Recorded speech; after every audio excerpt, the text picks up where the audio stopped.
यार जितने भी सेकंड ईयर के डियर स्टूडेंट हैं सबको वेलकम है।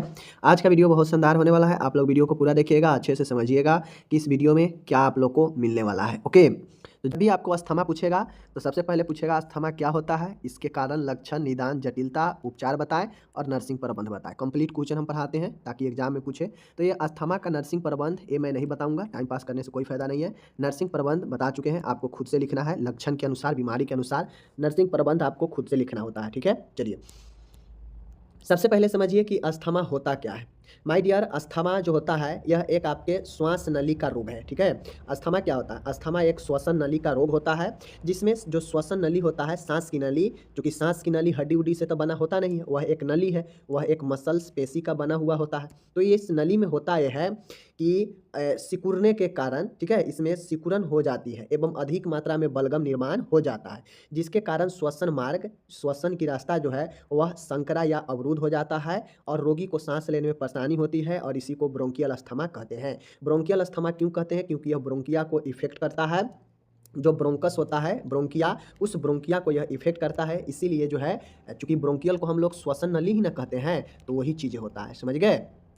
तो अस्थमा क्या होता है? तो जैसा कि जानते हैं यह ट्रेकिया होता है। ठीक है, ट्रेकिया दो भागों में बँट जाता है, दो अलग अलग नली में बँट जाता है जो दोनों फेफड़ा में जाता है। तो यही जो नली है ब्रोंकिया जो होता है, इसी को हम लोग क्या कहते हैं? ब्रोंकियल अस्थमा कहते हैं। क्यों? क्योंकि ये जो नली है, ये वाला नली दोनों फेफड़ा में अपना अपना जाता है। इस नली में जो हमारा वायु मार्ग होना चाहिए, यह नली जो है क्या होता है? सिकुड़ जाता है। सिकुड़ने से होता यह है कि इसमें जो बलगम का जो निर्माण होता है, यह धीरे धीरे बलगम जो है इस नली को भरने लगता है, फुल करने लगता है, जिसके कारण यह सूजन हो जाता है, इसमें मोटा हो जाता है। और जब यह बलगम से भरने लगता है तो व्यक्ति को श्वसन में समस्या आने लगती है और इसे ही हम लोग ब्रोंकियल अस्थमा कहते हैं। ठीक है, चलिए आगे चलिए। कारण की बात कहेगा तो कारण में फैमिली हिस्ट्री होता है कि पूर्व से अगर कोई घर में अस्थमा, दमा के मरीज है तो वह कारण हो सकता है। पारिवारिक इतिहास, एलर्जी, कोई चीज़ से आपको एलर्जी है, रिएक्शन है, जैसे किसी चीज, गंध से, पेड़ पौधे से, घास से, धूल मिट्टी से, इन सब चीज़ों से अगर आपको रिएक्शन है तो ये एलर्जी हो सकता है।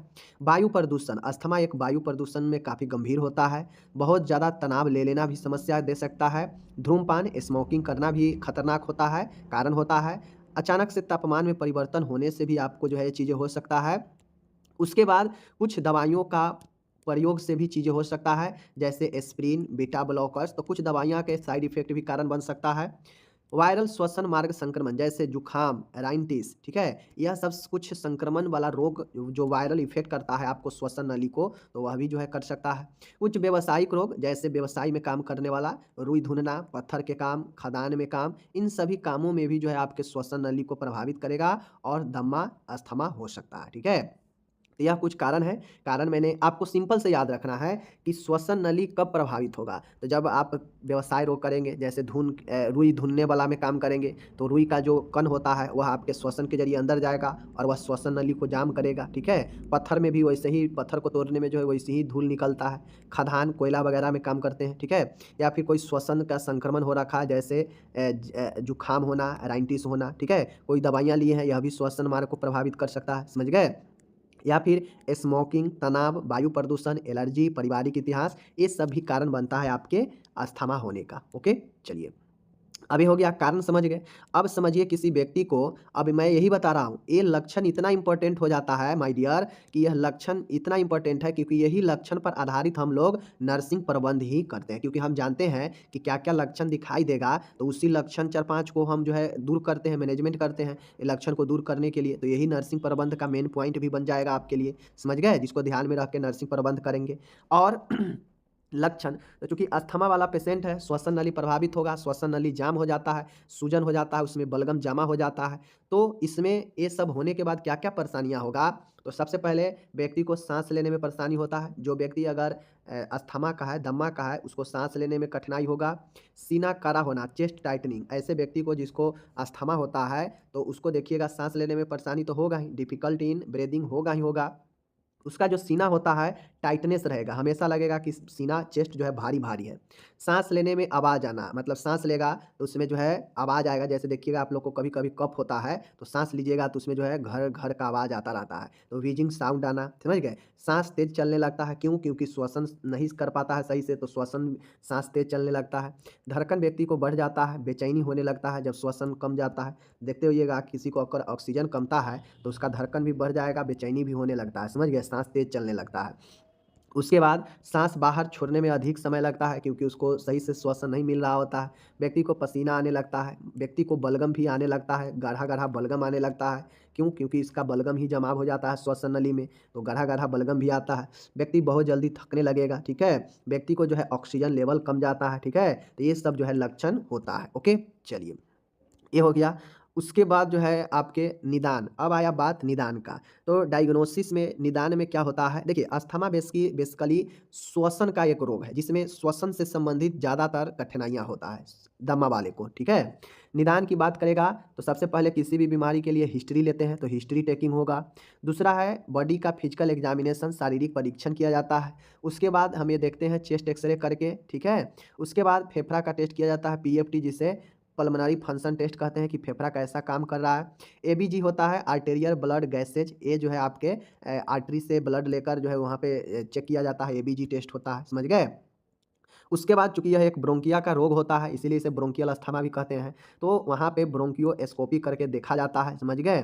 सीबीसी का टेस्ट किया जाता है, complete blood count CBC test किया जाता है। स्किन का हाइपर सेंसिटिविटी टेस्ट किया जाता है। अब चूंकि हम बताए हैं कि यह जो है रिएक्शन के कारण भी हो सकता है, एलर्जी से, तो देखेंगे स्किन का हाइपर सेंसिटिविटी टेस्ट करके देखते हैं कि कहीं मरीज को हाइपर सेंसिटिविटी तो नहीं है। तो यह सब जो है आपके निदान हो गया, जांच हो गया, समझ गए। जो भी हो, X ray, bronchoscopy, ABG, CBC, blood test, जो भी हो, आपको जितना भी आए लिख दीजिएगा, ठीक है। सीटी स्कैन भी संभव है तो भी हो सकता है। तो ये हो गया निदान। अब हर एक बीमारी का अपना अपना जटिलता होता है, खतरनाक सिचुएशन होता है। तो जटिलता क्या क्या होगा अस्थमा का, ब्रोंकियल अस्थमा का, आगे अगर ज़्यादा दिन तक रहे, या फिर चूँकि देखिए अस्थमा एक होता है तो यह एक ब्रोंकियल या एक क्रॉनिक रोग ही होता है, समझ लीजिए। कि जो आपके क्या बोलते हैं, अस्थमा रोग ऐसा नहीं है कि अगर किसी को अस्थमा हो गया तो 2 दिन में ठीक हो जाएगा या 4 दिन में ठीक हो जाएगा। यह लंबे समय तक व्यक्ति में चलते रहता है, या कितना को तो अगर ज़्यादा एज में हो रखा है तो फिर उसको ठीक भी नहीं होता है, समझ गए। तो इसीलिए इसे एक क्रॉनिक रोग भी कहा जाता है। ब्रोंकियल अस्थमा एक क्रॉनिक डिजीज होता है, समझ गए। आगे है जटिलता की बात किया जाएगा तो इसमें खून में ऑक्सीजन की कमी हो जाएगा। अब जटिलता में अगर घोर ज़्यादा अस्थमा में समस्या होगा तो खून में ऑक्सीजन की कमी होने लगता है, क्योंकि ऑक्सीजन श्वसन के जरिए सही मिलेगा नहीं। व्यक्ति को अम्लता, बॉडी में जो है अम्ल की जो रेशियो है वह बढ़ने लगता है, जिससे एसिडोसिस कहते हैं। संवातन कम होना, यानी रेस्पिरेटरी फेल कर सकता है। राइट साइड का जो हार्ट है वह फेल कर सकता है। वक्ष में हवा भरना, यानी न्यूमोथेरेक्स, यानी फेफड़ा में हवा भर जाना। और लास्ट में मृत्यु भी इसके कारण हो सकता है जब ज़्यादा परेशानी में आएगा तो खून में कमी, ऑक्सीजन कमी, अम्लता, संवातन का कम होना, राइट साइड का हार्ट फेल करना, न्यूमोथेरेक्स और डेथ, यह सब कॉम्प्लिकेशन होता है, जिसको आप लोग देख लीजिए। अब इसी क्वेश्चन को मान गए, जैसे टीबी दे देगा, ठीक है, अस्थमा दे देगा, समझ गए। उसके बाद जो है आपको दे देगा डायबिटीज़ दे देगा, समझ गए। और उसके बाद जो है हार्ट फेलुअर दे देगा। ये 4 रोग दे देगा और कहेगा कि 3-3 जटिलता बताएं 5 नंबर में।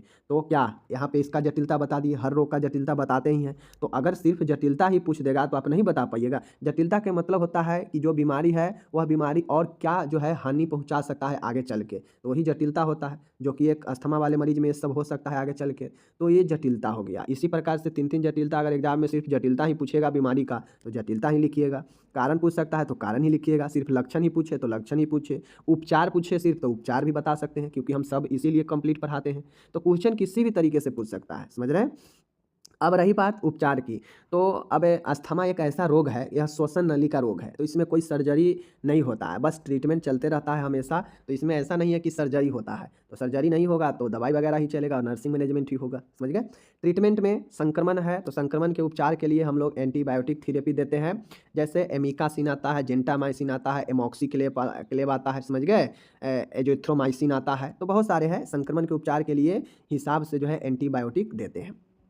पेशेंट को श्वसन में समस्या होता है तो श्वसन वायु मार्ग को खोलने के लिए नेबुलाइजेशन देते हैं, जो स्थालीन टैबलेट रख के खींचा जाता है, नेबुलाइजर आप लोग को पता भी होगा।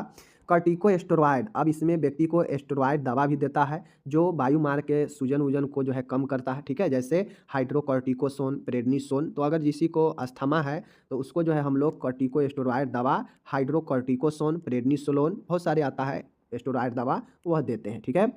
ब्रोंकोडिलेटर, ब्रोंकोडिलेटर का काम होता है कि यह ब्रोंकिया को डिलेट करता है, डायलेट करता है, मतलब फैलाता है। तो एमिनोफाइलिन, थियोफाइलिन, जो भी फाइलिन वाला दवाई आएगा समझ जाइएगा कि यह अस्थमा के लिए बहुत ज़बरदस्त दवाई है। खासकर यह श्वसन वायु मार्ग को फैलाता है, जिससे व्यक्ति को श्वसन करना आसान होता है, समझ गए।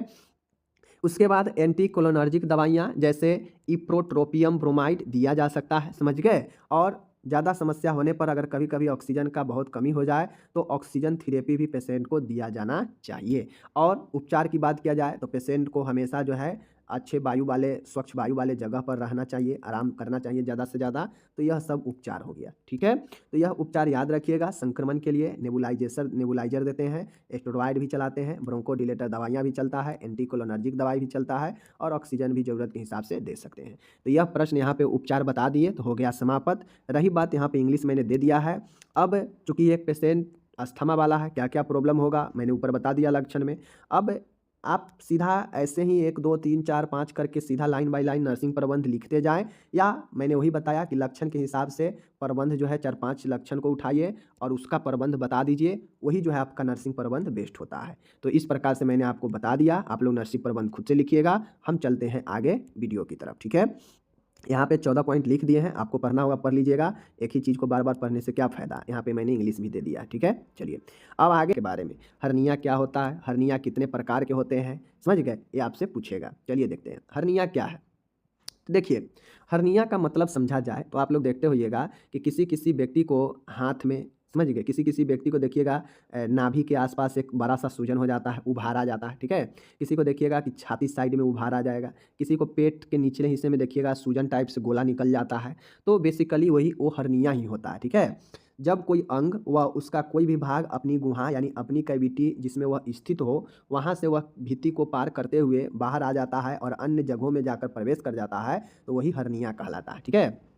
अब जैसे हमारा पेट हो गया, छाती हो गया, ठीक है। तो सभी, अब जो हमारे एब्डोमिनल कैविटी जो उदर गुहा में अंग है, वह अंग अगर हमारे छाती के एरिया में प्रवेश करेगा तो छाती में जो शेप है, कब तक शेप नॉर्मल रहेगा, कब तक साइज नॉर्मल रहेगा, जब तक छाती का अंग छाती में है तो शेप रहेगा। अगर मानेंगे पेट का अंग, कोई भी एक अंग अगर छाती के एरिया में प्रवेश करेगा तो जाहिर सी बात है कि छाती में तो पहले से अंग सब हैं ही, लेकिन उनमें दूसरा अंग जाएगा तो भाई ये अपना भी जगह लेगा, ठीक है, अपना भी शेप लेगा, और वहाँ पे शेप ज़्यादा है नहीं, तो ये दूसरे गुहा में जाएगा तो वहाँ पे उभार उत्पन्न करेगा, ठीक है, वहाँ बाहर से दिखाई देने लगेगा और यह क्या हो जाएगा, व्यक्ति में समस्या करने लगेगा। तो यही जो है हमारा हर्निया हो जाता है, जो दिखाई देता है, गोला सा रहेगा, लंबा, कोई कोई लंबा भी दिखता है, ठीक है, और सूजन टाइप से आपको दिखेगा जहाँ भी रहेगा। तो बेसिकली हर्निया होता है कि जब भी हमारे शरीर के कोई अंग या फिर अंग के कोई भाग अपने गुहा यानी अपने जगह को छोड़कर किसी दूसरे गुहा या दूसरे जगह में प्रवेश करने लगता है, प्रवेश कर जाता है, तो वहाँ पे एक उभार सा आ जाता है, बाहर सा निकल जाता है वो, और इसी को हम लोग हर्निया कहते हैं, ठीक है। चलिए हर्निया का प्रकार होता है अलग अलग, उसमें अलग अलग प्रकार है। चारों में से कोई भी एक हर्निया के बारे में डिटेल से पूछ सकता है, तो चारों का हम जो है अच्छे से डिफाइन कर देते हैं। कोई भी एक पूछेगा तो हर्निया तो बताइएगा ही कि क्या होता है, अगर प्रकार पूछे तो चारों बता दीजिएगा। अगर प्रकार ना पूछे, इनमें से कोई एक पर चर्चा करने के लिए पूछ ले तो कारण लक्षण सब सेम रहेगा, बस डिफिनीशन बदल जाएगा, जिसके बारे में पूछेगा उसको बताना है, ठीक है। जैसे देखिए, जैसे हाइटस हर्निया है, तो हाइटस हर्निया का मतलब होता है, इसे हाइटल हर्निया भी कहते हैं। इसमें जो उदर का अंग होता है वह डायफ्राम को भेद कर थोरेटिक कैविटी यानी वक्ष गुहा में उभार जाता है, प्रवेश कर जाता है। जैसे स्लाइडिंग हर्निया, रोलिंग हर्निया, मैं आपको बताता हूँ।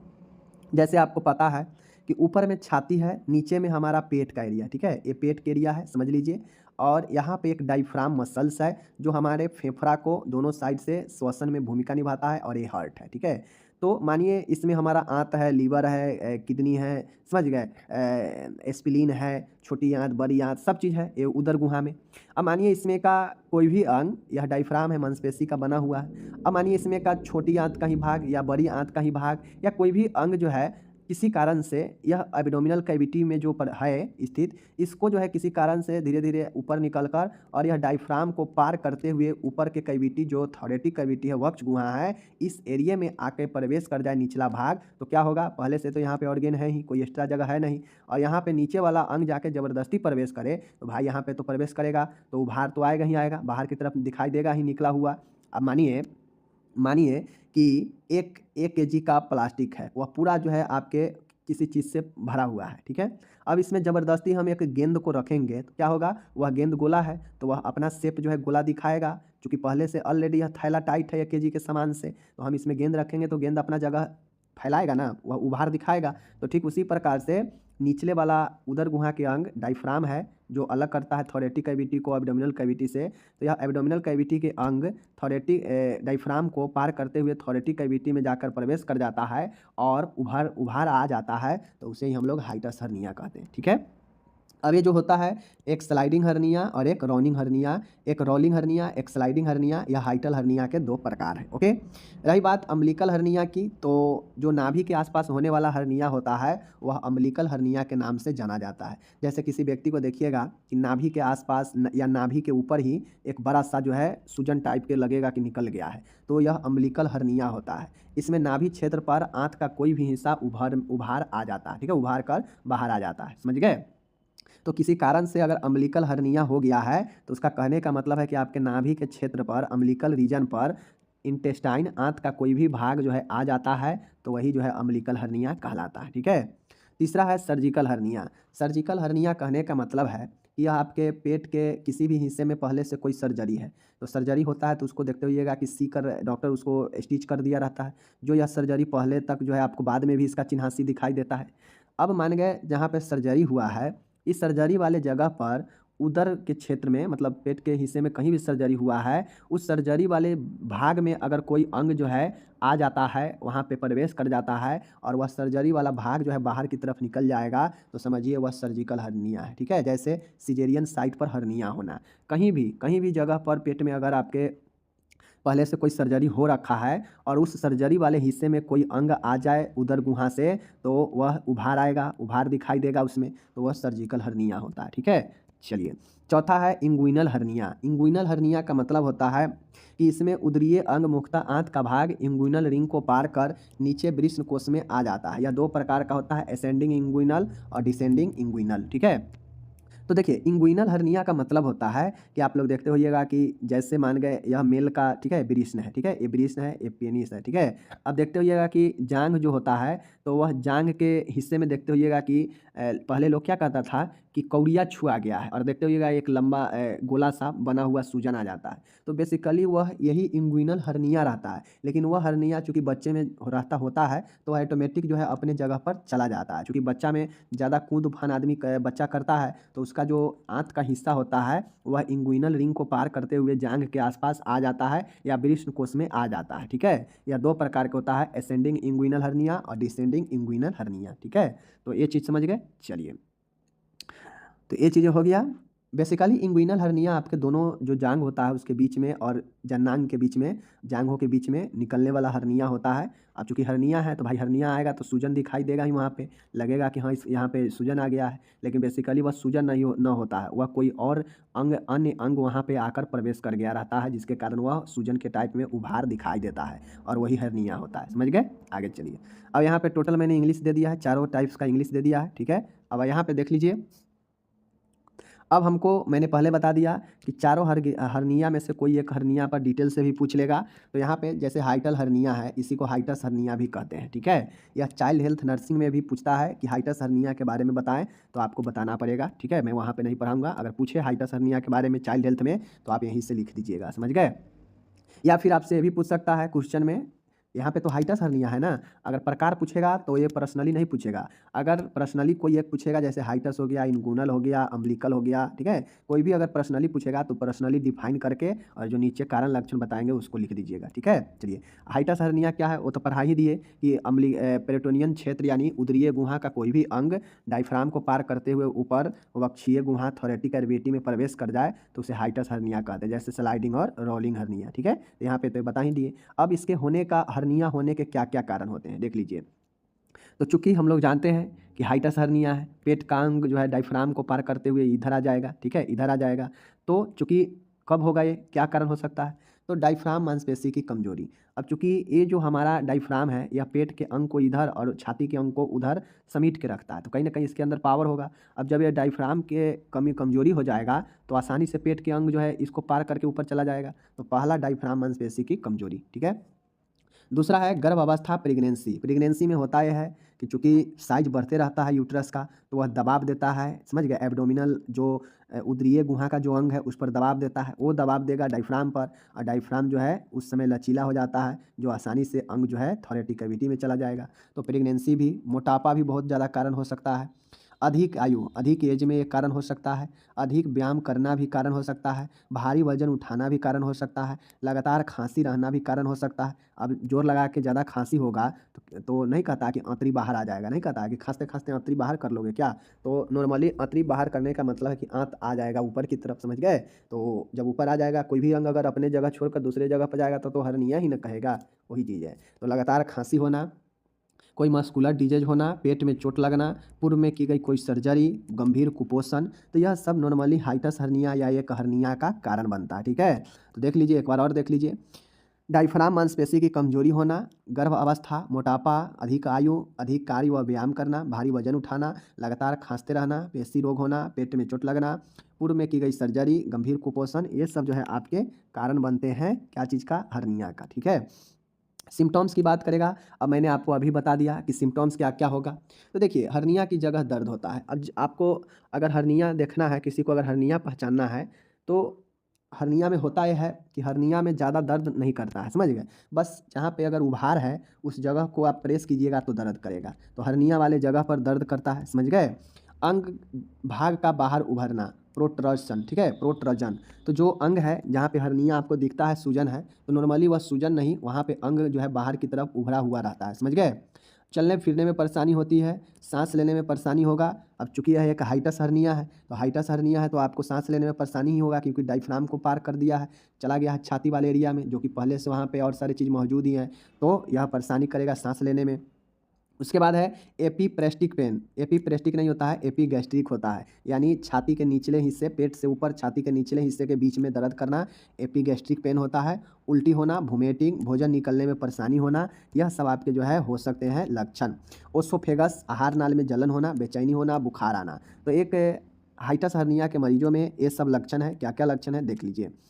हर्निया के जगह दर्द होना, हर्निया वाले स्थान पर अंग का बाहर की तरफ उभार दिखना, चलने फिरने में समस्या, सांस लेने में परेशानी, एपीगैस्ट्रिक पेन, उल्टी होना, भोजन निगलने में परेशानी होना, ठीक है। ओसोफेगस में जलन होना, बेचैनी होना, बुखार आना, ये सब जो है आपके कारण होते हैं। कारण समझ गए, आगे चलिए। निदान की बात कहेगा तो आपके सामने निदान है। निदान में क्या है देख लीजिए। सबसे पहले शारीरिक परीक्षण, फिजिकल एग्जामिनेशन किया जाता है, समझ गए। उसके बाद है एक्सरे करवा कर देखा जाता है, बायोप्सी का भी टेस्ट होता है। उसके बाद है सीटी स्कैन का टेस्ट किया जा सकता है, एंडोस्कोपी का टेस्ट होता है, एमआरआई का टेस्ट किया जा सकता है, यूएसजी का टेस्ट किया जा सकता है। तो जितना टेस्ट जो होता है, स्कैनिंग वगैरह वगैरह, फिगर वगैरह वगैरह, सब टेस्ट जो है संभव है, सब टेस्ट करवा सकते हैं, समझ गए। तो ये हो गया आपका निदान, ओके। अब इसमें चूंकि इसमें एक होता है आपके सर्जिकल प्रबंध। देखिए, इसमें एक होता है, इसमें कोई दवाई वाई काम नहीं करता है कि दवाई खाइएगा तो वह अंग जो है अपने अंग से सही जगह पर चला जाएगा, ऐसा नहीं है। अगर एक बेर अंग जो है अपने कैविटी को छोड़कर आपके किसी दूसरे जगह पर प्रवेश कर गया है, तो ऐसा नहीं है कि दवाई खाइएगा तो वह अंग जो है सही जगह पर चला जाएगा, नहीं, दवाई कोई काम नहीं करेगा। तो इस कंडीशन में इसके लिए एकमात्र उपचार है सर्जरी। सर्जरी में भी दो तरह के सर्जरी होता है, ठीक है। एक तो होता है आपको मैनुअल रिडक्शन ऑफ हर्निया, ठीक है। एक होता है कि सर्जरी किया जाता है। इसमें सर्जरी द्वारा जो हर्निया हुआ हो रखा अंग है उसको वापस से अपने स्थान पर रीएडजस्ट कर दिया जाता है और फिर हर्निया की सिलाई कर दी जाती है। मानिए कि पेट में इतना दूर जो है उभार है, ठीक है, सूजन है हर्निया के कारण, तो जहाँ पे सूजन है उस वहाँ पे कट लगाकर जो वहाँ का ऑर्गेन है जो आ गया है किसी दूसरे जगह से, उसको उसके अपने स्थान पर, जो पहले से स्थान है उस स्थान पर भेज दिया जाता है वापस। अब जब वह अपने स्थान पर चला जाएगा तो जो सूजन है, जो उभार है, खत्म हो जाएगा, तो फिर जो है उससे हर्निया को सिलाई कर दी जाती है। यानी जो हर्निटेड अंग है उसको वापस अपने स्थान पर रीएडजस्ट कर दिया जाता है और हर्निया को सिल दिया जाता है। और इस सर्जरी को हम लोग हर्नियोरेफी कहते हैं। क्या कहते हैं? हर्नियोरेफी कहते हैं। तो हर्निया के सर्जरी को हर्नियोरेफी कहते हैं, याद कर लीजिए, ओके।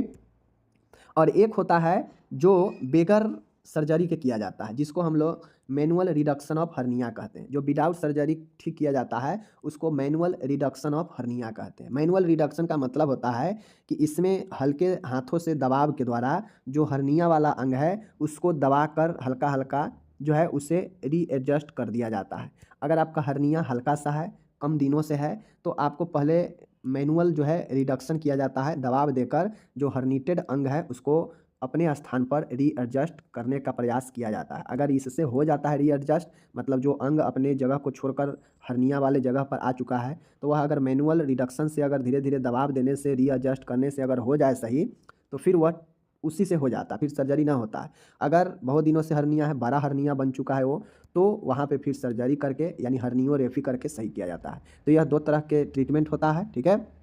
अब चूंकि पेशेंट को सर्जरी हो रखा है तो उसके लिए आपको सर्जरिकल देखभाल करना पड़ेगा। तो आप क्या क्या करेंगे आपको खुद से लिखना है, ठीक है। मैं नहीं बताऊंगा। चिकित्सीय प्रबंध, मेडिकल मैनेजमेंट।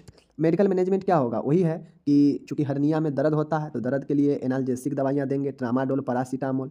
अगर बहुत ज़्यादा दर्द हो तो मॉर्फिन सल्फेट देंगे। अब चूंकि इसमें हर्निया में अगर पेट के आसपास हर्निया है, छाती वाला हर्निया है, अम्बिलिकल हर्निया है, तो इसमें गैस बनता है, तो गैस को कम करने के लिए एंटासिड देंगे, पेंटोपराजोल, रेनेटाइडिन। संक्रमण से बचाने के लिए एंटीबायोटिक देते हैं। तो यह टेम्पोररी मैनेजमेंट है। मेडिकल मैनेजमेंट टेम्पोररी है। इसमें दवाई बस आपके लक्षणों से, जैसे दर्द से, गैस से निजात दिलाएगा, ये नहीं कि हर्निया को ठीक कर देगा। तो यह लक्षण के अगर कम करना है, आराम दिलाने के लिए मेडिकल मैनेजमेंट है। तो मेडिकल सर्जिकल दोनों लिख दीजिएगा, ठीक है। बाकी इसका प्रभावी उपचार जो है सर्जिकल है, समझ गए। और इसके बाद नर्सिंग देखभाल आपको खुद से लिखना है। तो एक हर्निया वाले पेशेंट का सर्जरी होगा तो उसको आप देखभाल कैसे करेंगे आपको ये खुद से लिखना है। सर्जरी से पहले, सर्जरी के दौरान, सर्जरी के बाद। और सर्जरी को क्या कहते हैं ऊपर बता ही दिए। तो यहाँ पे आपका हर्निया हो गया कंप्लीट। अब हम लोग चलते हैं नेक्स्ट प्रश्न की तरफ। अगर आपको फिर से नहीं बुझाया कि नर्सिंग प्रबंध कैसे लिखना है, तो मैंने आपको यहाँ पे 10 पॉइंट दे दिया है, आप इसी को पढ़ लीजिए। लेकिन आप एक अगर अच्छे स्टूडेंट है तो हर्निया को सर्जिकल प्रबंध जैसे आप लिखते हैं पॉइंट बना बना के, 4-5 पॉइंट सब में ढूंढिए और उसका मैनेजमेंट कीजिए, वैसे ही लिखिएगा, समझ गए। अगर ना समझ में आए तो यही 10 पॉइंट 12 पॉइंट जितना हो लिख दीजिएगा, ठीक है। चलिए, तो ये सारा चीज़ें हो गया। अब हम लोग नेक्स्ट क्वेश्चन है। नेक्स्ट क्वेश्चन भी बढ़िया है, एक बार पूछा गया है, तो इसको देख लीजिए। जैसे ग्वाइटर, जिसको घेंघा रोग कहते हैं, ग्वाइटर से क्या समझते हैं, ठीक है। तो सबसे पहले हम लोग जानते हैं ग्वाइटर घेंघा रोग से क्या समझते हैं। तो ग्वाइटर घेंघा रोग एक रोग है जिसमें गला फूल जाता है, ठीक है। गला के पास सूजन हो जाता है। यह शरीर में आयोडीन की कमी के कारण होता है। आप पहले बहुत बच्चे से पढ़ रहे हैं कि आयोडीन की कमी से घेंघा रोग होता है, समझ गए ना। आयोडीन की कमी के कारण थायराइड ग्रंथि में सूजन आ जाता है, और जो थायराइड ग्लैंड होता है हमारा गले के आसपास ही होता है। यही कारण है कि जो है हमारे गले के आसपास सूजन आ जाता है, जिसे ग्वाइटर कहते हैं, घेंघा रोग कहते हैं। वह आयोडीन की कमी के कारण होता है, समझ गए। तो यहाँ पे इसका इंग्लिश है, आप लोग देख लीजिए, ओके। अब इसके लक्षण, ग्वाइटर रोग का लक्षण क्या होगा? कारण पूछे तो कारण वही है कि डिफिशियंसी ऑफ आयोडीन, आयोडीन की कमी से, या पोषण में पर्याप्त मात्रा में आयोडीन न मिल पाना, समझ गए। आहार का संतुलित आहार न मिल पाना, समझ गए। नमक का बहुत कम यूज करना, ये सब कारण होगा, समझ गए ना। तो कारण आप लोग अपने से भी लिख सकते हैं खुद से। और रही बात लक्षण की, तो चलिए लक्षण बताते हैं। अगर किसी को ग्वाइटर हो जाता है, घेंघा रोग, तो उसमें लक्षण में सबसे पहले, चूँकि उसके गर्दन के आगे वाला हिस्सा में सूजन रहता है, तो उसको निगलने में परेशानी होता है। वास्तव में उसे निगलने में परेशानी भी होता है। गले में सूजन दिखाई देगा, समझ गए। खांसी होता है वैसे पेशेंट में। आवाज़ उसका हॉर्सनेस हो जाता है, भारीपन हो जाता है। और सांस लेने में भी परेशानी होने लगता है, और गले में दबाव महसूस होने लगता है। तो चूंकि उसके सूजन है तो गले में दबाव, भारीपन लगेगा ही लगेगा। सांस लेने में परेशानी होगा ही होगा। आवाज़ में भारीपन आ जाएगा। उसके बाद खांसी होने लगता है, गले में सूजन होने लगता है, निगलने में परेशानी होता है, समझ गए। तो ये सारा लक्षण जो है दिखाई एक ग्वाइटर वाले पेशेंट में, घेंघा रोग वाले पेशेंट में होता है, ओके। तो लक्षण बता दिए। अब रहा बात कि इसका निदान की बात करेगा, तो ग्वाइटर रोग के लिए बहुत सारे निदान होता है। उसमें सबसे पहला निदान, अगर मान गए ट्रीटमेंट, अगर दवाई चलाना है तो थायराइड का टेस्ट कराते हैं। थायराइड के टेस्ट में जो है आपको थायरोक्सिन वगैरह का टेस्ट होता है। टेस्ट निदान अगर लिखने के लिए पूछे तो निदान में आप लोग लिखिएगा ब्लड जाँच, इतिहास लिया जाएगा, शारीरिक जाँच किया जाएगा, ब्लड में थायराइड प्रोफाइल का टेस्ट किया जाता है, थायरोक्सिन हार्मोन का, और देखा जाता है कि बॉडी में कितना ज़्यादा जो है थायरोक्सिन हार्मोन, थायराइड बन रहा है, क्योंकि वही आयोडीन को नियंत्रण भी करता है, समझ गए। तो ये तो हो गया आपका निदान। निदान में लिख दीजिएगा। अब आता है निदान के बाद उपचार। तो उपचार में मेडिकल प्रबंध पहले होता है, मेडिकल मैनेजमेंट। तो मेडिकल मैनेजमेंट में क्या लिखिएगा? थायराइड का अगर लो है तो उसके लिए थायराइड की गोलियां चलता है कंटिन्यू, जो कि खाली पेट सुबह में लिया जाता है, तो वो दवाइयाँ चलेगा। साथ में अगर कुछ और उपचार है, जैसे दर्द कर रहा है तो एनाल्जेसिक देंगे, ठीक है। तो ये हो गया। संक्रमण से बचाव के लिए एंटीबायोटिक देंगे, तो ये तो हो गया मेडिकल मैनेजमेंट। ओके, चलिए सप्लीमेंट में बढ़िया सा आयोडीन का जो है दवाई देंगे, ठीक है, ये चीज़ हो गया। अब रही बात इसके लिए आता है एक हमारा, अब यहाँ पे दे चुका है कि थायरैक्टोमी ऑपरेशन के बाद नर्सिंग की 6 मुख्य बातें लिखिए। अब माय डियर मैं बता दूं कि अगर किसी को घेघा रोग सही नहीं होता है, सूजन बहुत ज़्यादा बढ़ गया, परेशानी हो रहा है, तो उसको सर्जरी करके या थायराइड ग्लैंड को निकाल दिया जाता है, समझ गए। अब थायराइड ग्लैंड को निकाल दिया जाता है जिसे हम लोग थायरोडेक्टोमी कहते हैं, थायरोडेक्टोमी कहते हैं, या थायराइड के और सर्जरी को थायरैक्टोमी कहते हैं। अब इस सर्जरी के होने के बाद नर्सिंग पॉइंट के 6 पॉइंट पूछ रहा है, ठीक है, कि नर्सिंग होने के बाद 6 मुख्य कौन कौन से बातें हैं। तो 6 मुख्य कौन कौन से बातें हैं, चलिए समझ लीजिए। तो सबसे पहले समझिए कि थायरैक्टोमी होता क्या है। तो थायराइड ग्रंथि को पूर्ण अथवा आंशिक रूप से काटकर अलग कर देने की शल्य चिकित्सा को थायरैक्टोमी कहते हैं। अब देखिए थायराइड ग्लैंड जितना प्रभावित होगा, अगर हल्का प्रभावित होगा तो हल्का जो है उसको सर्जरी किया जाएगा, हटाया जाएगा। अगर थायराइड ग्लैंड पूर्ण रूप से प्रभावित हो चुका है तो कंप्लीट हटा दिया जाएगा। तो पूर्ण या आंशिक रूप से सर्जरी के माध्यम से अलग कर देना ही थायरैक्टोमी कहलाता है। ओके, ये हो गया। थायरैक्टोमी के बाद कुछ महत्वपूर्ण बातें हैं जो हमसे पूछा गया, उसको ध्यान में रखेंगे। तो थायरैक्टोमी के बाद सबसे पहले सर्जरी वाले दिन रोगी को एनपीओ रखते हैं, नल पील, समझ गए ना, मतलब मुंह से कोई भोजन नहीं देते हैं, ठीक है। उसके बाद है आईवी फ्लूइड चिकित्सक के निर्देशानुसार प्रदान करें। अब मुंह से कोई चीज़ नहीं देंगे तो उसको शरीर को एनर्जी चाहिए, पोषण चाहिए, तो आईवी फ्लूइड देते रहेंगे, समझ गए। चिकित्सक के निर्देशानुसार दर्द से राहत के लिए एनाल्जेसिक निरंतर देते रहेंगे। शरीर पेशेंट को सेमी फाउलर पोजीशन में रखेंगे, चूँकि उसको श्वसन में दिक्कत हो सकता है तो सेमी फाउलर पोजीशन में रखेंगे।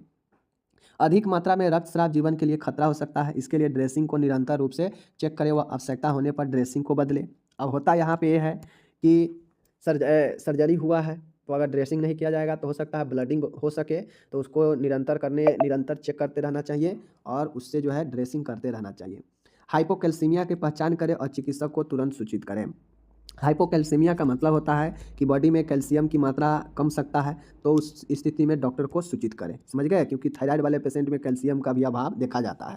रोगी को शिक्षा दे कि थायराइड ग्रंथि के हटाने के कारण अब T3 एवं T4 हार्मोन की उत्पत्ति नहीं होगी। इसके लिए प्रतिदिन लिवोथायरॉक्सिन प्रतिदिन खाली पेट 1 गिलास पानी के साथ लेनी चाहिए। अब देखिए होता है कि किसी को थायराइड की समस्या अगर हो जाता है तो नॉर्मली उसको थायराइड का गोली दिया जाता है जो खाली पेट प्रतिदिन लिया जाता है। तो मुख्य बात में यही होगा कि रोगी को थायराइड ग्रंथि हट चुका है तो उसके लिए रोगी को शिक्षा देंगे, ठीक है, पहला बात यही हो गया। उसके बाद बात यह है कि थायराइड ग्रंथि अगर हट चुका है तो अब उसे T3 और T4 हार्मोन नहीं बनेगा, तो ये रोगी को बता दें, समझ गए। और चूंकि अब उसे थायराइड ग्लैंड है नहीं या उतना काम करेगा नहीं, अगर सर्जरी हो रखा है तो प्रतिदिन बताएं कि आपको दवाई लेना पड़ेगा लिवोथायरॉक्सिन का खाली पेट, तो ये भी दवाई लेने के लिए कहे, समझ गए। और मरीज को अन्य जटिलता होने के लिए मरीज को सलाह दे कि समय समय पर डॉक्टरी सलाह लेते रहे। तो ये सब मरीज को कुछ महत्वपूर्ण बातें हैं जो बताना चाहिए सर्जरी के बाद, तो ये सारी चीज़ आपको बता देना है, ठीक है। आगे चलिए। अब यहाँ पे ऊपर हिंदी हो गया, नीचे यहाँ पे मैंने इंग्लिश दे रखा है, तो आपसे एग्जाम में पूछे तो होता क्या है, लक्षण, सर्जरी क्या है और इसमें देखभाल कैसे करेंगे। तो देखभाल यहाँ पे सिर्फ बाद का ना है, बाद में भी बहुत शॉर्ट देखभाल बताए हैं, क्योंकि बाद में बहुत सारे चीज़ों का लक्षण वगैरह का भी नर्स को देखभाल करना पड़ता है।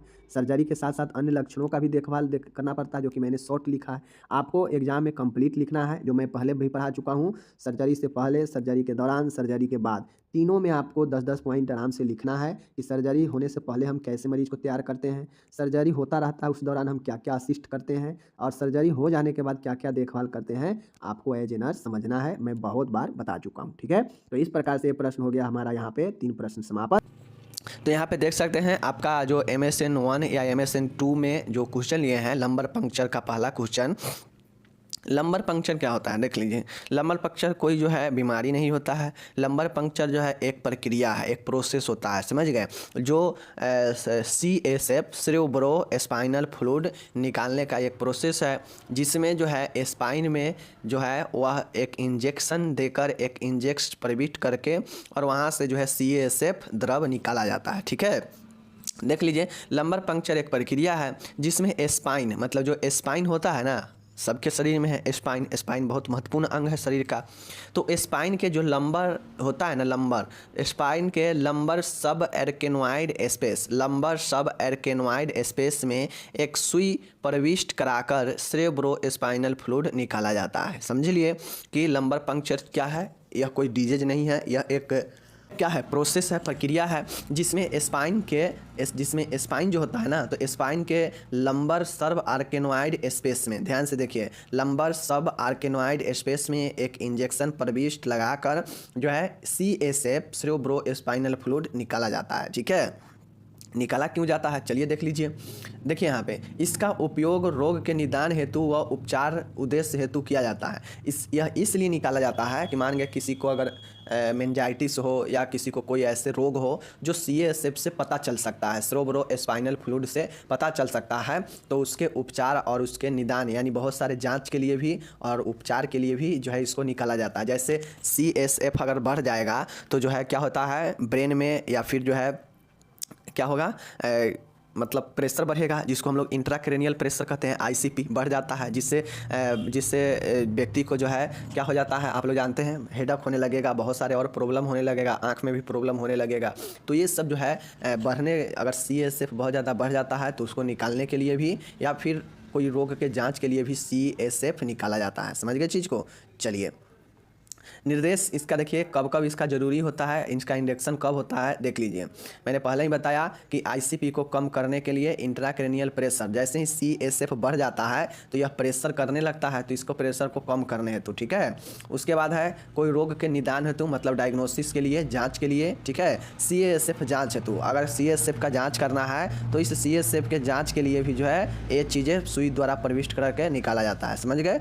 चलिए, अब यहाँ पे देखिए आप लोग, स्पाइनल एनेस्थेसिया देने हैं, तो अब आप लोग को पता है कि स्पाइनल एनेस्थेसिया देने के लिए भी जो है इंजेक्ट जो है स्पाइन के लंबर सब आर्केनोइड में प्रवेश कराया जाता है। तो ये चीज़ को भी समझ लीजिए। ठीक है ना, तो जिसको अगर एनेस्थेसिया देना होता है तो उसको भी जो है स्पाइन में एनेस्थेसिया देने हेतु, स्पाइनल एनेस्थेसिया देने हेतु, मेनिंजाइटिस की जाँच हेतु, मेनिंजाइटिस का भी जाँच हेतु, पता चल गया, मैं बताया, औषधि को प्रवेश कराने हेतु और कुछ औषधियाँ को भी प्रवेश कराने के लिए भी जो है स्पाइन में इंजेक्शन देना ही लंबर पंक्चर कहलाता है। समझ गए ना, जिसका अलग अलग निर्देश होता है, या कोई दवाई देना हो या कोई मंजिस्ट का CSF बढ़ने से इंट्राक्रेनियल प्रेशर के जांच हेतु या कोई रोग के जांच हेतु या उपचार हेतु, इस सब के लिए जो है CSF स्पाइन में क्या किया जाता है, CSF जो होता है स्पाइन में, वहाँ पे इंजेक्शन प्रविष्ट करा के और जो है पता किया जाता है। चीज़ों को समझ लिए। चलिए, सीधा समझिए कि लंबर पंक्चर एक विधि है, एक प्रोसेस है कि स्पाइन में इंजेक्शन को प्रविष्ट कराना। समझ गए। अब प्रविष्ट क्यों कराते हैं,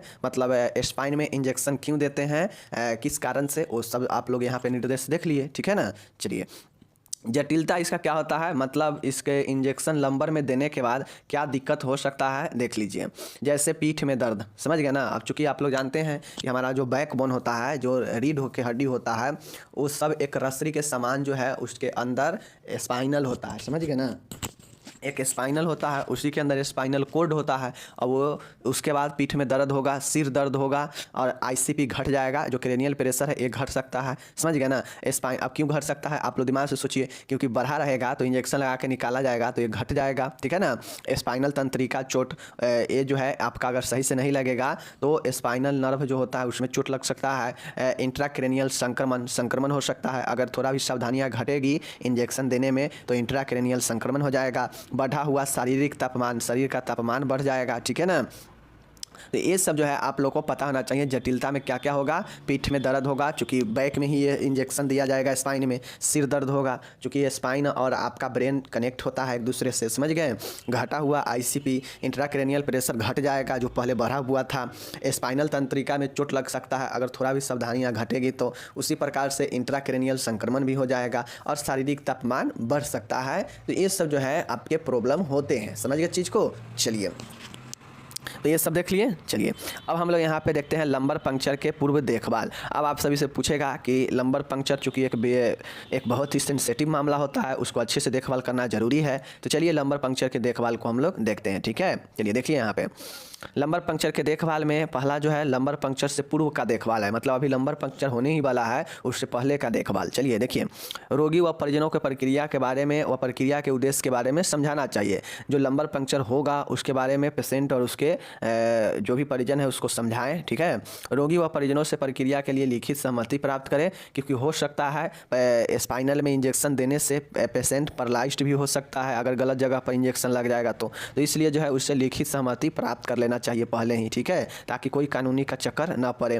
प्रक्रिया से पूर्व रोगी को जैविक चिन्हों का जांच करें, वाइटल और जो भी साइन है उसका जांच करें। लंबर पंक्चर में उपयोग आने वाली सभी उपकरण व सामान तैयार रहना चाहिए। चीज़ को समझ लिए, ये सब लंबर पंक्चर से पूर्व का देखभाल है। नर्स को CSF नमूना एकत्रित करने के लिए लेबल लगा हुआ CAC कंटेनर तैयार रखना चाहिए। मतलब एक नहीं देखते हैं, एक बोतल होता है जिसमें रखते हैं और उस बोतल में जो है क्या होता है, एक लेबल लगा होता है ऊपर से कागज़ का, तो ये जो है ऐसे एक कंटेनर रखना चाहिए, समझ गए। चलिए अब देखिए नर्सिंग लंबर पंक्चर के दौरान या फिर लंबर पंक्चर के बाद का देखभाल, ठीक है। During and post lumbar puncture care, ठीक है, देख लीजिए दौरान या बाद कैसे देखभाल होगा, देख लीजिए। प्रक्रिया के लिए रोगी को लैटरल रिकुम्बेंट स्थिति प्रदान की जाती है। ये चीज़ें मतलब आप लोग को पता होना चाहिए कि स्पाइन में इंजेक्शन देने के लिए CSF के जांच के लिए प्रक्रिया के लिए रोगी को लैटरल रिकम्बेंट स्थिति प्रदान की जाती है, ठीक है। सिर के नीचे, कमर के नीचे व घुटनों दोनों के बीच में तकिए का इस्तेमाल करना चाहिए, ठीक है, ताकि रोगी को आरामदायक स्थिति अनुभव हो। जब ये देंगे तो उस दौरान जो है कमर के नीचे, सिर के नीचे और दोनों घुटने के नीचे तकिए लगा दे ताकि पेशेंट आरामदायक महसूस कर सके, ठीक है। तीसरा देखिएगा, प्रक्रिया के दौरान रोगी को स्थिति में बिल्कुल भी परिवर्तन नहीं होनी चाहिए, अन्यथा सुई अपने स्थान से अलग हो सकती है, ठीक है। मैंने पहले बताया जो लेटरल रिकम्बेंट है इस स्थिति से जो है इधर उधर पेशेंट को नहीं होनी चाहिए, वरना ये सुई जो है अपने जगह से अलग जगह भी हो सकता है, तो इसलिए दिक्कत हो जाएगा।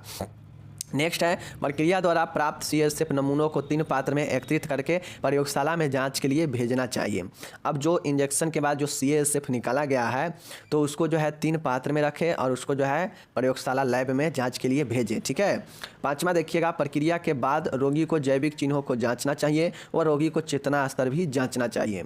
अब ये चूँकि CSF निकाल चुके हैं, प्रक्रिया खत्म हो चुका है, तो उसके बाद रोगी का वाइटल साइन और साथ में रोगी का जो है कॉन्शियस लेवल जो है ज़रूर चेक करें कि पेशेंट चेतना में है या नहीं है, या अचेत हो गया है, या वाइटल साइन सही से काम कर रहा है या नहीं कर रहा है, ठीक है। नेक्स्ट यहाँ पे देखिएगा आप लोग, रोगी को सुस्पाइन स्थिति में लिटाना चाहिए, ठीक है। रोगी को प्रक्रिया के 8 से 12 घंटे बाद ही उठने की सलाह देनी चाहिए। और ये जो है आपका हो गया समाप्त लंबर पंक्चर के देखभाल में, समझ गए। तो आपसे लंबर पंक्चर के बारे में 5 नंबर में ही पूछेगा, इससे ज़्यादा नहीं पूछेगा, अगर पूछेगा तो लिख दीजिएगा, ठीक है। चलिए अब यहाँ पर हम लोग नेक्स्ट क्वेश्चन देख रहे हैं, मेनिंजाइटिस क्या है, इसके कारण, लक्षण, निदान, जटिलता, प्रबंध लिखे। मेनिंजाइटिस बहुत बार पूछा गया है, तो चलिए हम लोग इसको सीधे देखते हैं, ठीक है। देखिए मेनिंजाइटिस क्या होता है, मस्तिष्क की परतों या कलाओं का पर्दा मेनिंजाइटिस कहलाता है। मस्तिष्क के परत, अब आप लोग ध्यान दीजिए, ड्यूरामेटर, आर्केनॉइड और पायोमीटर, ये तीनों जो है मेनिंजिस का लेयर होता है, समझ गए ना। 1 लेयर, 2 लेयर, 3 लेयर से में जो है आपके ब्रेन को या फिर स्पाइनल कॉर्ड को जो है क्या करता है, लेयर बना के रखता है, समझ गए। नर्वस सिस्टम में जो ब्रेन और जो स्पाइनल कॉर्ड है इसको लेयर देता है, यह मेनिंजिस, यह जिसके हम लोग क्या बोलते हैं, परत कलाओं बोलते हैं, समझ गए ना।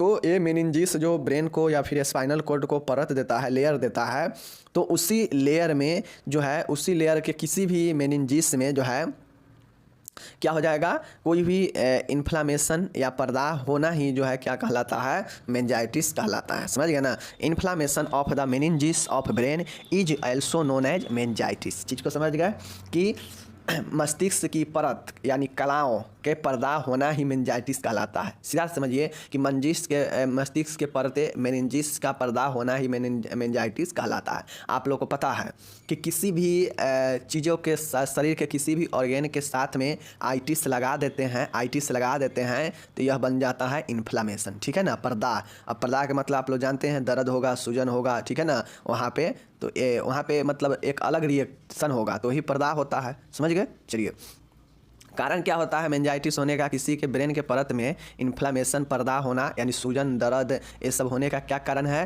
तो देख लीजिए। जैसे पहला जो है मेनिंजाइटिस होने का पहला कारण है बैक्टीरिया, जैसे आप लोग याद रखिएगा बैक्टीरिया, वायरस, फंगस, समझ गए ना। अब इस समय अलग अलग बैक्टीरिया का अलग अलग कैटेगरी है। बैक्टीरिया में कौन कौन बैक्टीरिया है देख लीजिए। नाइसीरियाई मेनिंजाइटिस, समझ गए ना, यह एडल्ट में होता है। ई कोली जो है बच्चा में होता है, समझ गए। तो बैक्टीरिया में अगर कोई आपसे पूछेगा कि बैक्टीरिया के कारण अगर मेनिंजाइटिस हुआ है तो वह कौन सा बैक्टीरिया है, तो नाइसीरियाई मेनिंजाइटिस, समझ गए, मेनिंजाइटिस। तो इस चीज़ को समझ लीजिए, नाइसीरियाई मेनिंजाइटिस इन एडल्ट और ई कोली नियोनेंट्स में, मतलब बच्चे शिशु में, समझ गए। अगर वायरस के कारण अगर मेनिंजाइटिस हो रहा है तो enterovirus, herpes simplex virus, varicella zoster virus, ठीक है। अगर वायरस के कारण हो रहा है तो बहुत सारे वायरस है, entero virus, herpes simplex virus, varicella zoster virus, इस सब को जो है याद रखिए वायरस में, समझ गए। चलिए फंगल में, अगर फंगल के कारण अगर हो रहा है मेनिंजाइटिस तो कौन कौन है, हिस्टोप्लाज्मा, कैप्सुलेटम, कैंडिडा एल्बिकेंस, याद रखिएगा, समझ गए ना। बैक्टीरिया में कौन सा, नाइसीरियाई मेनिंजाइटिस इन एडल्ट, और शिशु में होगा तो ई कोली। वायरस में बात करेगा तो वेरिसेला जोस्टर वायरस, समझ गए ना, हर्पिस सिम्प्लेक्स वायरस, समझ गए। तो ये सब याद रखिएगा वायरस में। फंगल में याद रखिएगा कैंडिडा एल्बिकेंस और हिस्टोप्लाज्मा कैप्सुलेटम, इसको याद रखिएगा फंगल में, समझ गए।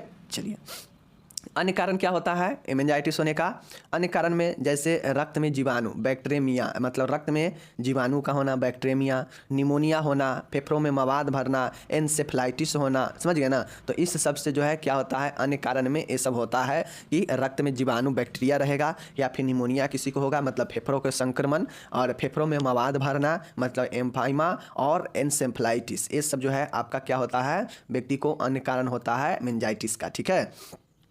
अब देखिए साइनोसाइटिस भी होगा, मतलब जो नाक में जो साइनस होता है उसमें पर्दा होने से जो है साइनोसाइटिस होता है, तो यह जो है ये भी कारण बनता है मेनिंजाइटिस का, ठीक है। मस्तिष्क में घाव होना, ब्रेन अवशेष, सिर की हड्डी टूटना, स्कल फ्रैक्चर, जब सिर की हड्डी टूटेगा तो आपके मेनिंजिस भी क्षतिग्रस्त होगा और उसमें जो है सूजन और दर्द हो जाएगा, तो यह भी तो सिर की हड्डी का टूटना भी होगा, मस्तिष्क में घाव होना भी होगा, ब्रेन अवशेष और साइनोसाइटिस भी होगा। इस चीज़ को समझ लिए। अन्य कारण में देख लिए कि फेफड़ा में मवाद भरना, एन्सेफ्लाइटिस होना, और एन्सेफ्लाइटिस भी आपके ब्रेन का ही रोग है, ठीक है। निमोनिया होना, रक्त में जीवाणु होना, ये सब अन्य कारण है, और यहाँ पे आप लोग देख लिए, ठीक है। लक्षण में देखिए इसके प्रमुखतः दो लक्षण होते हैं, ठीक है। इसमें मुख्य जो है दो लक्षण होते हैं, एक होता है ब्रुडजिन्स्की का चिन्ह और एक होता है कर्निंग्स का चिन्ह। तो अब मैं बता चुका हूँ कि ब्रुडजिन्स्की का चिन्ह क्या होता है और कर्निंग्स का चिन्ह क्या होता है, ये हम ऑलरेडी पहले जो है बता चुके हैं, समझ गए।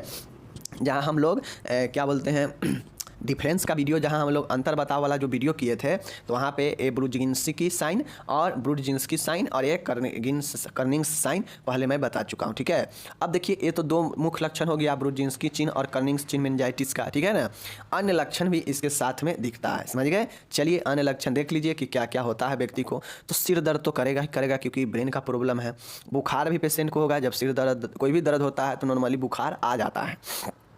ब्रेन में दिक्कत है तो उल्टी की तरह मन होगा, उल्टी होगा, भूख नहीं लगेगा पेशेंट को, दोहरी दृष्टि होना, डिप्लोपिया होना, ठीक है, प्रकाश से डर लगना मतलब फोटोफोबिया होना, ये सब जो है। और साथ में अंतः कपाल दबाव बढ़ जाएगा, आईसीपी बढ़ जाएगा, धड़कन तेज होगा, गर्दन का अकड़न होगा और सीजर दौरे पड़ेगा। तो ये जो है पेशेंट में मेनिंजाइटिस में अन्य लक्षण में होता है कि सिर दर्द करेगा, बुखार होगा, उल्टी होगा, भूख न लगेगा, दृष्टि जो है दोहरा हो जाएगा, दृष्टि जो है डर लगेगा प्रकाश से, और आईसीपी अंतः कपाल दबाव बढ़ जाएगा, ठीक है, धड़कन तेज हो जाएगा, गर्दन का अकड़न, दौरे पड़ना, ये सब लक्षण दिखाई देता है मेनिंजाइटिस वाले पेशेंट में भी, समझ गए चीज़ को। चलिए अब इसका निदान कैसे होता है, डायग्नोसिस, तो इस चीज़ को ध्यान से देख लीजिए।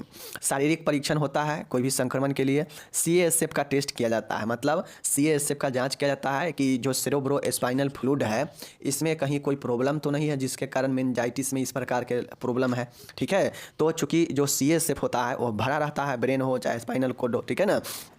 अब CASF के जांच के लिए ऊपर हम लोग देखे हैं कि लंबर पंक्चर किया जाता है, ठीक है। CT स्कैन भी किया जाता है ब्रेन का, ब्लड कल्चर टेस्ट किया जाता है, ब्लड का टेस्ट होता है, ठीक है।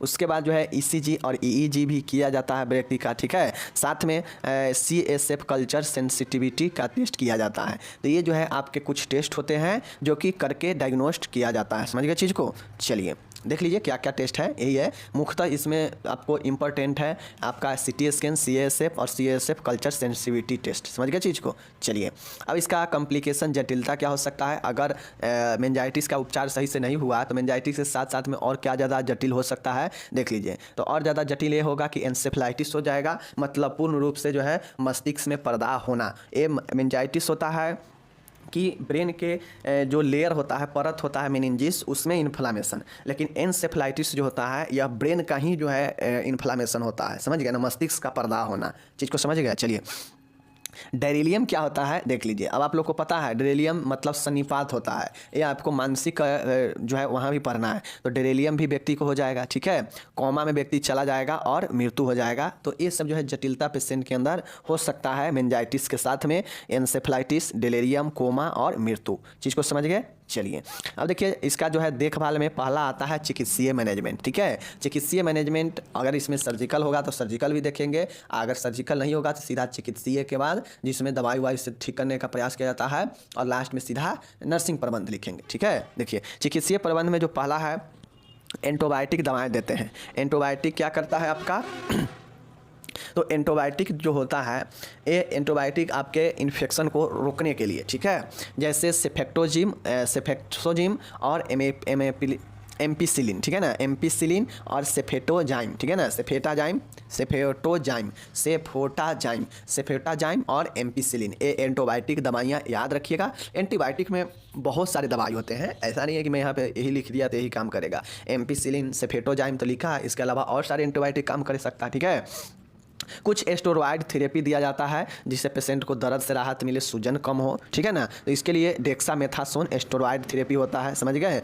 चलिए नेक्स्ट यहाँ पे देखिएगा डायूरेटिक दवाएं देते हैं, मैनीटोल। समझ गए ना, मैनीटोल जो डायूरेटिक दवा होता है, जो शरीर से अगर पानी बढ़ा हो उसके कारण अगर प्रेशर है तो उसको कम करने के लिए मैनीटोल दवाइयाँ दिया जाता है। ठीक है, यह डायूरेटिक का एक उदाहरण है, या फुरसेमाइड भी होता है। समझ गए।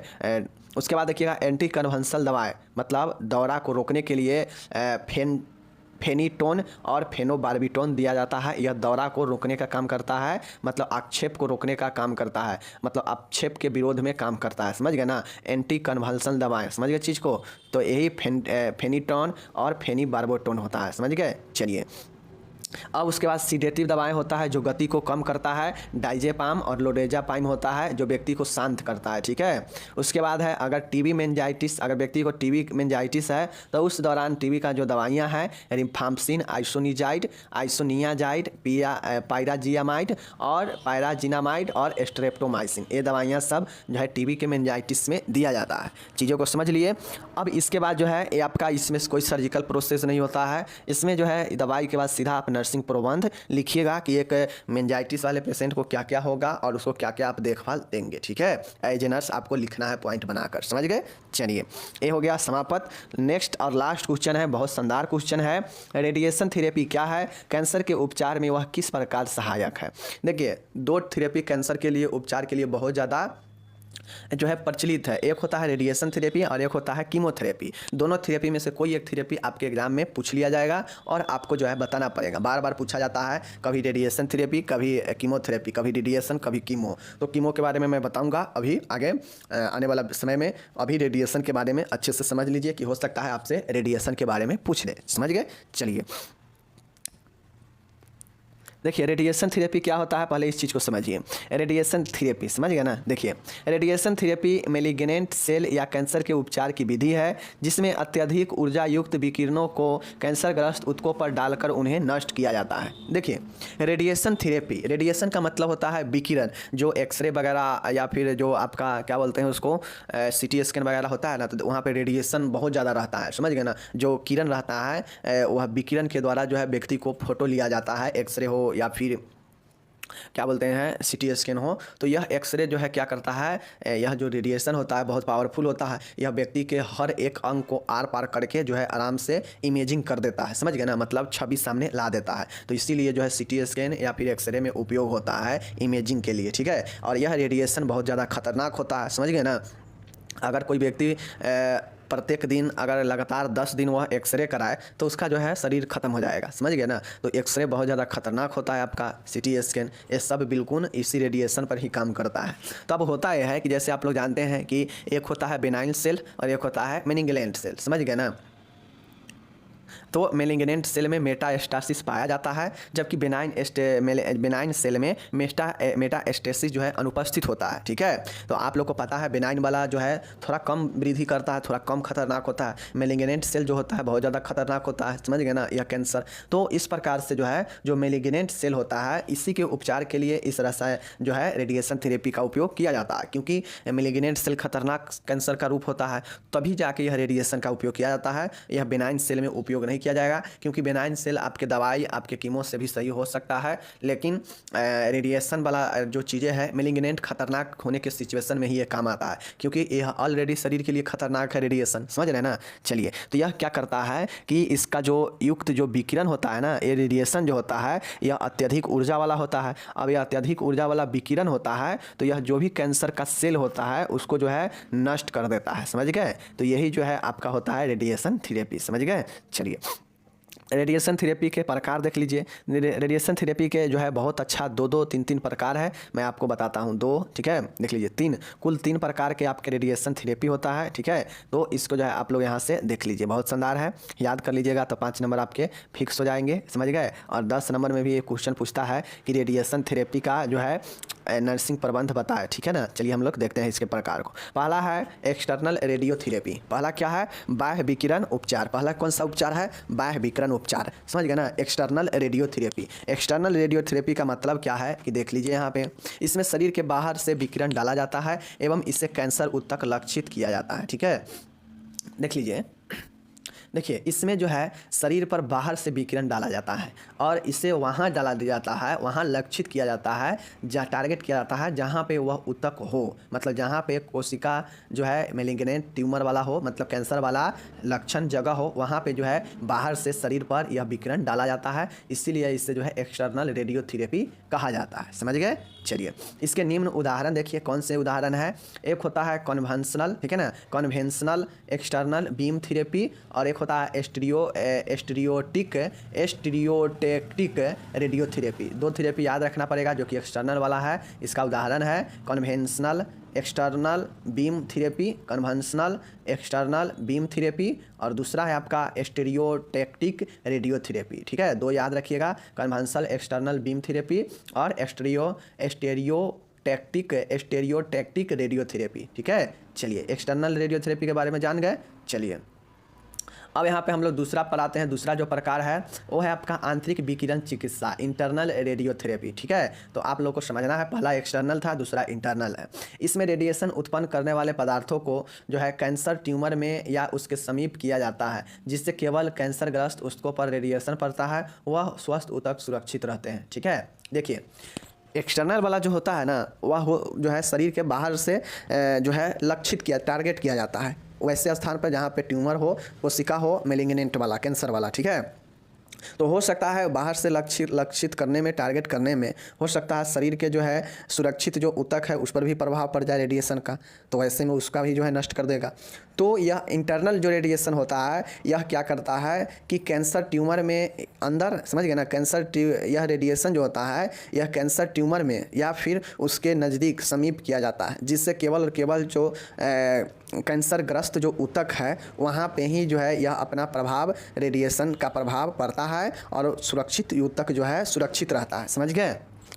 तो यही आपका इंटरनल रेडियोथेरेपी होता है, जिसमें कैंसर ट्यूमर के पास या फिर कैंसर ट्यूमर जो होता है उसके उत्पन्न जो रेडिएशन होता है, रेडिएशन उत्पन्न करने वाला जो भी पदार्थ है उसको कैंसर ट्यूमर में या फिर उसके समीप जो है ये रेडिएशन उत्पन्न किया जाता है, ठीक है। चलिए, अब इसकी कौन कौन सी विधियाँ है, एक है पार्शियल, एक है ऑजर और एक है ब्रेकी। ये तीन विधियाँ है जो कि इंटरनल वाले के लिए महत्वपूर्ण है। इंटरनल रेडियोथेरेपी में एक है आपका पार्शियल, ठीक है, सॉरी, एक है आपका पार्टिकल थेरेपी, एक है ऑजर थेरेपी और एक है ब्रेची थेरेपी, ठीक है ना। तो इस तीनों को जो है आप लोग याद रखिएगा, पार्टिकल थेरेपी, ऑजर थेरेपी और ब्रेची थेरेपी, ठीक है। इसको जो है आप लोग जरूर याद रखिएगा तीनों को। यह इंटरनल वाला है। एक्सटर्नल वाला क्या था पता है ना, एक्सटर्नल वाला क्या था, external beam therapy, external beam therapy, ठीक है। उसी प्रकार से उसका एक और था दूसरा। तो इसको जो है देखिए, ऐसा जब भी आए तो आपको थोड़ा ध्यान से देखना है, 2-3 बार इसको माइंड में रिकैप करना है कि इंटरनल रेडियोथेरेपी का क्या है, एक्सटर्नल रेडियोथेरेपी में दो जो है वह कौन सा है।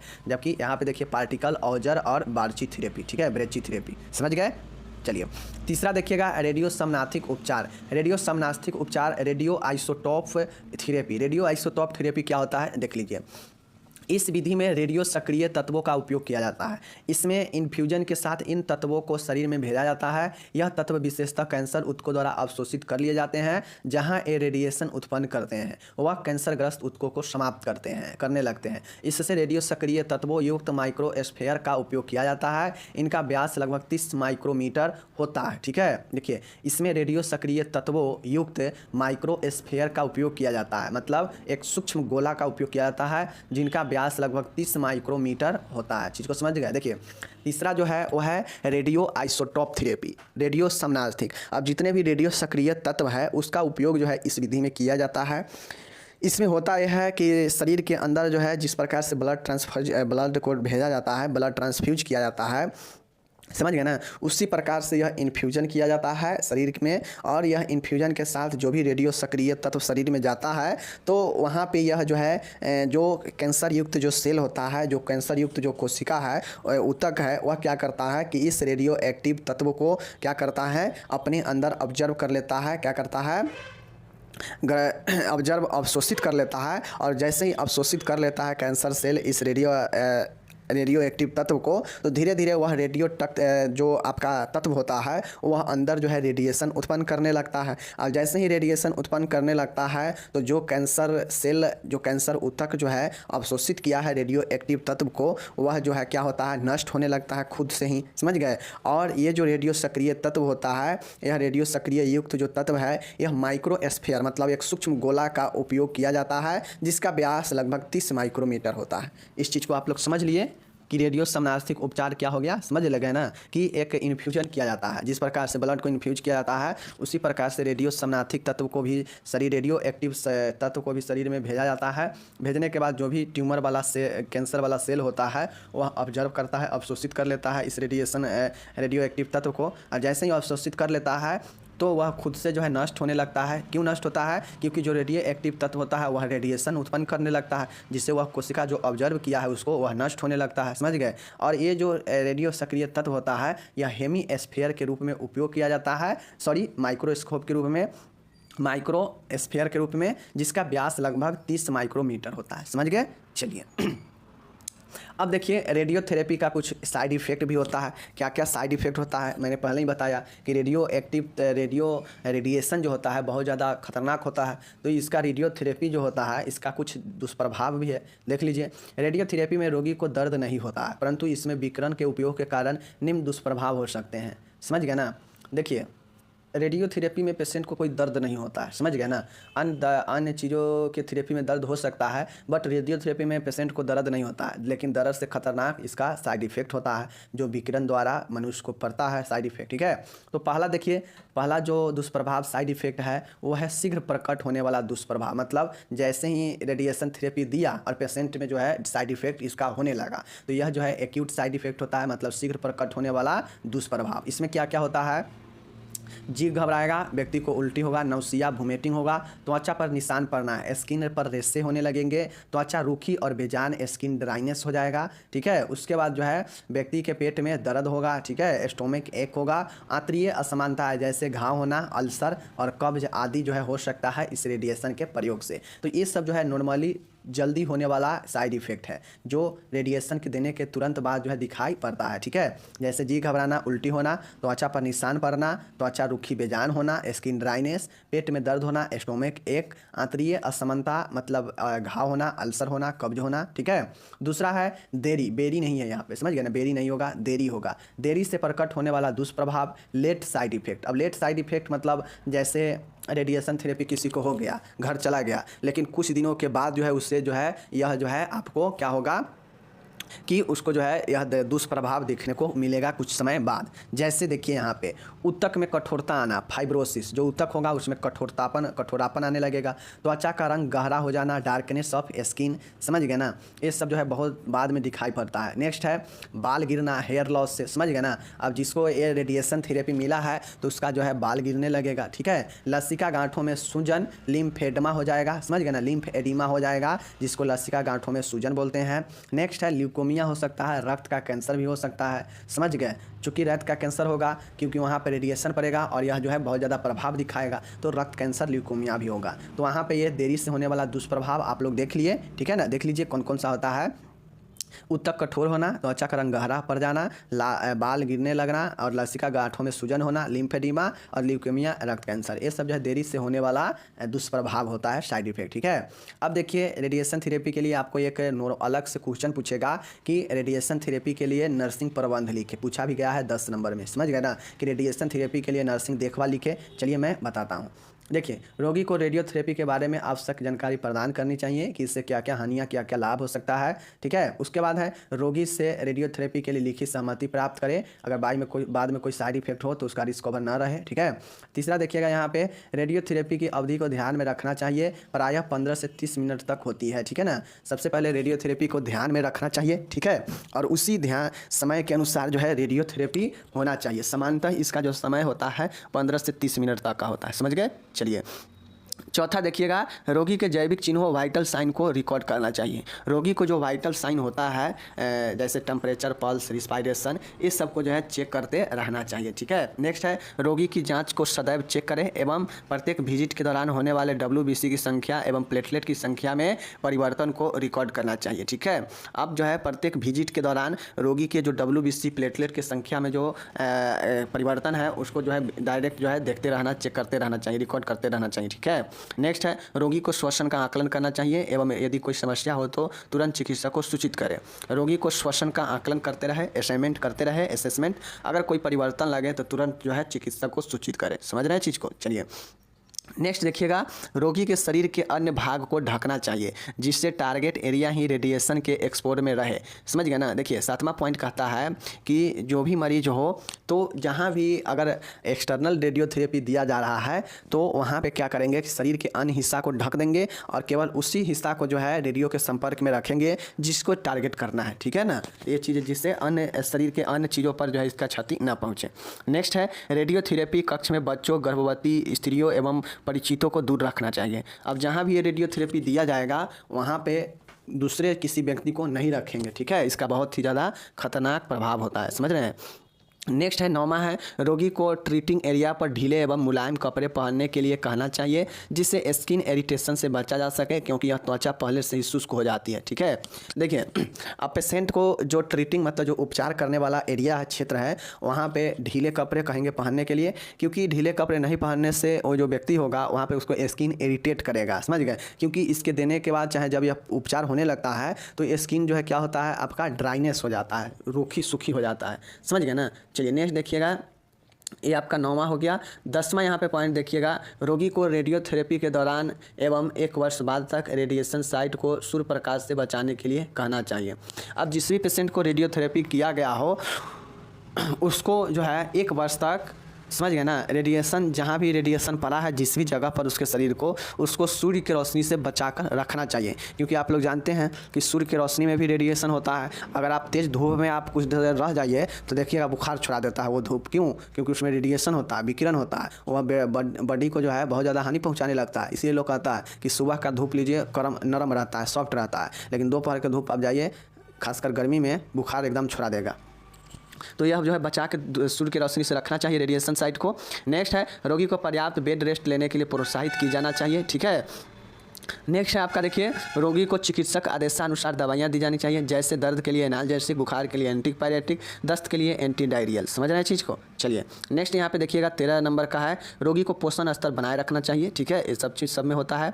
नर्स को विकिरण से बचाव के लिए विकिरण रोधी गाउन, मास्क, दस्ताने व चश्मा आदि पहनना चाहिए, ठीक है। अब जो नर्स होगी देखभाल में रेडियोथेरेपी के दौरान जो है नर्स को विकिरण रोधी गाउन, मास्क, दस्ताना, चश्मा ये सब पहनना चाहिए, ठीक है। है। तो ये 14 पॉइंट हमने बताया, समझ गए। मैं एक चीज़ आप लोग को बताना चाहता हूँ, सीधा समझिए।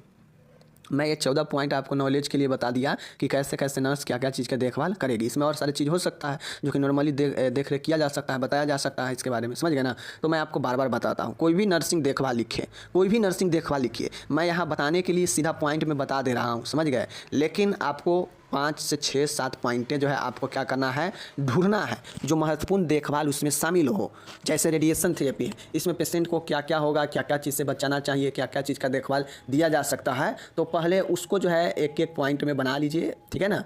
5 7 जितना पॉइंट हो बना लीजिए, और फिर इसके अंदर में जो है 4 4 5 5 लाइनें जितना हो सके, एक एक 2 2 लाइनें मन हो तो एक एक 2 2 लाइनें, मन हो 4 4 5 5 लाइनें, तो सब में जो है उसी से रिलेटेड जो है देखभाल के बारे में बताते जाएंगे। इससे आपका यह बेटर तरीका होता है, समझ गए, जिससे आपको अच्छा खासा नंबर भी मिलेगा, समझ रहे हैं। चलिए बाकी मिलेंगे हम अगले वीडियो में।